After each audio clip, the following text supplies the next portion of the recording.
Hey, it's Captain Rusty Rivers. When I was 16 and 17 years old in high school, I graduated high school when I was 17.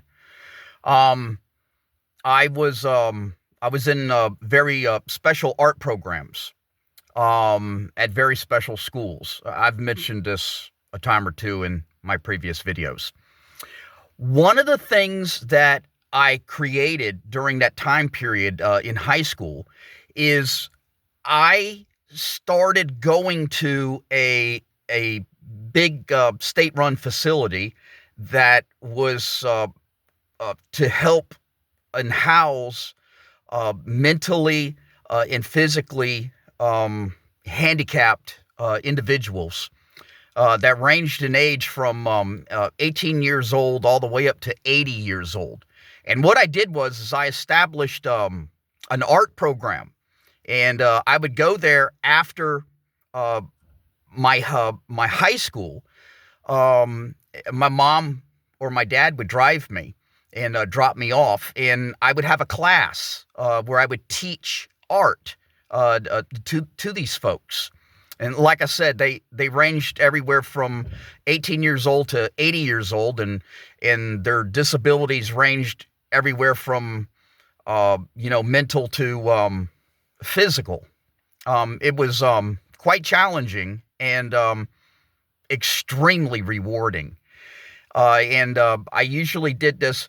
One week I would do it Mondays, Wednesdays, and Fridays, and another week I would do it on Tuesdays and Thursdays, and just keep alternating that.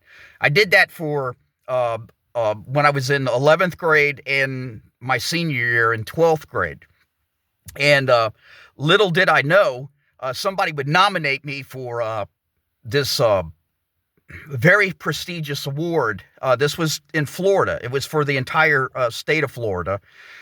And what this was kind of like a recognition for somebody in various disciplines, whether it be mathematics, English, art, whatever, and how they would take what they were really good at and help other people with it.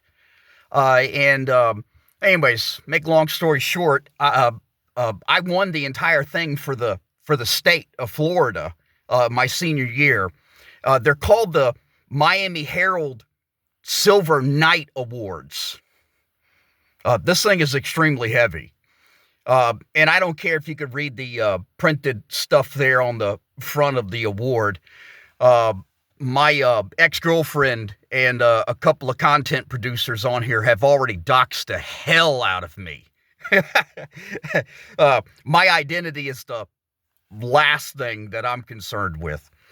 But I was cleaning this up this morning, and it got me thinking about stuff. And this might sound a little off topic, but it got me to thinking about addiction and how during that time period of my life, in especially the last 3 years of my public education in high school, man, I was so addicted to success. I was addicted to learning. I was addicted to helping people, and teaching these classes was one of the highest points of my life. It was so rewarding. It was addictive. You may disagree with that adjective, describing what I'm talking about, but I think that that's a very appropriate word. Because it wasn't going to be too much longer after I graduated, that addiction of success that I had, it transformed into another form of addiction. And it's when I started drinking. And it's like my addiction to drinking replaced my addiction to the success that I had in high school. And that would eventually, in a very short time, lead me to go to prison for 2.5 years. Okay. When I got out of prison, it's like that setback in my life that has happened uh, over and over and over again. It's like life takes me, pulls me back like a slingshot, and then lets go of me and then slings me forward, and gets me out of that trouble, gets me out of that type of addiction, and then transform me into, my addiction into something beneficial for me and for others.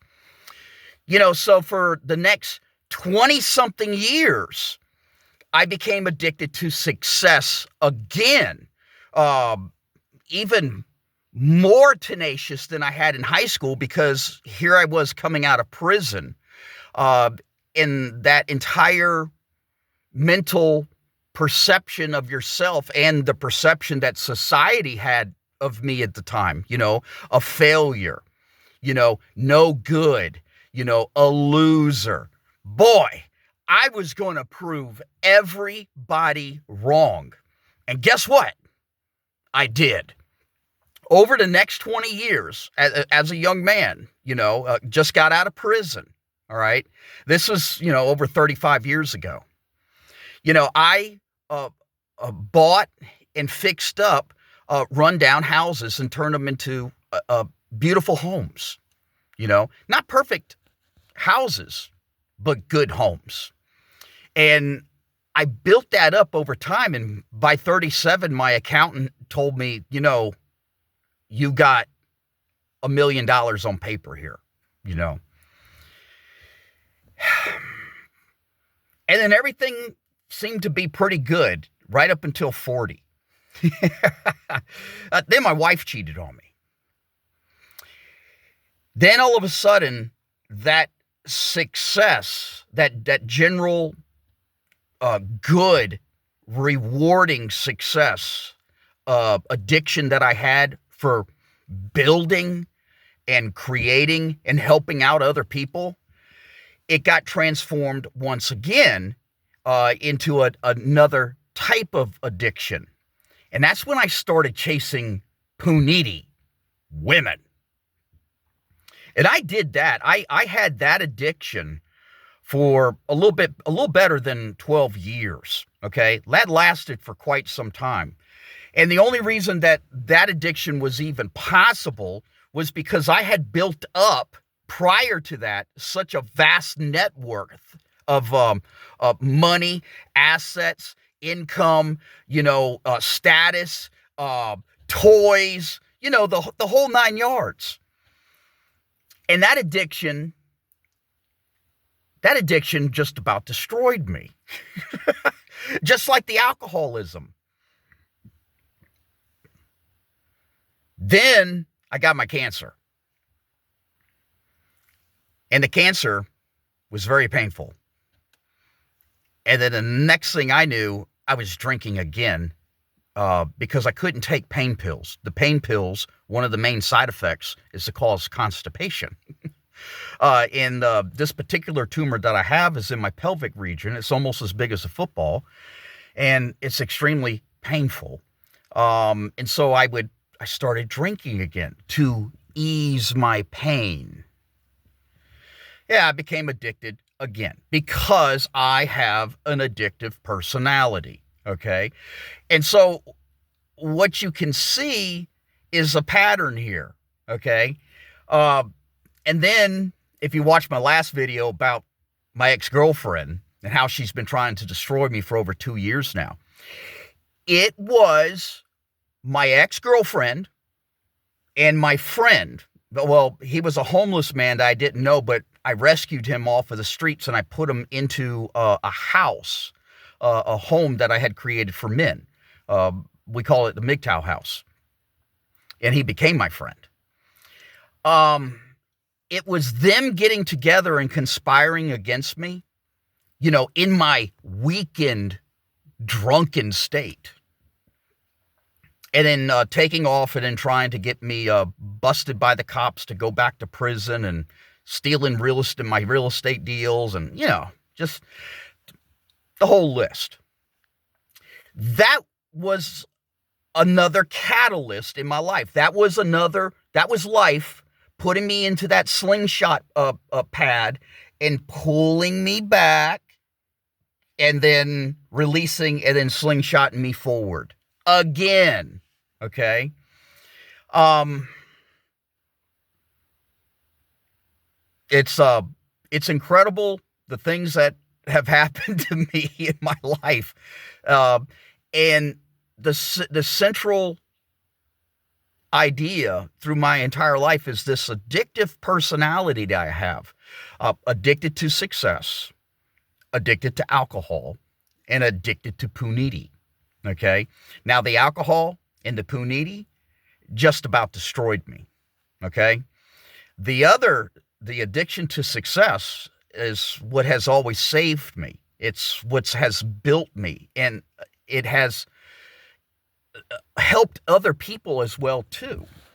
Um, you know, and I started thinking about that just looking at this award and how this award, it's almost like it's very representative of me.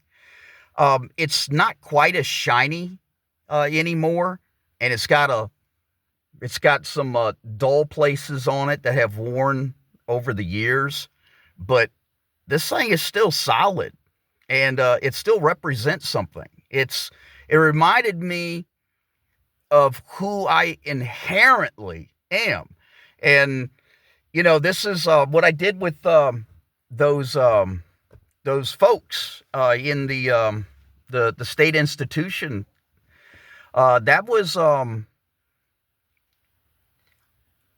that changed my life, and it's something that I think it's like a homing beacon that I always go back to, and that kind of is the same thing that's in me that wanted to create a men's home to help out men, and it's still going on. Okay, there was a one time immediately after this guy betrayed me and ran off with my girlfriend, and they've been attacking me ever since, that I wanted to stop the house. I wanted to stop helping other men.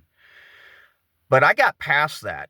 And what I wound up doing is I wound up fixing up the house where I had the original house, the original MGTOW house. I fixed it up and I got it looking really good and everything. And then I wound up putting financing on it and taking that money and then going out here and then buying a different house.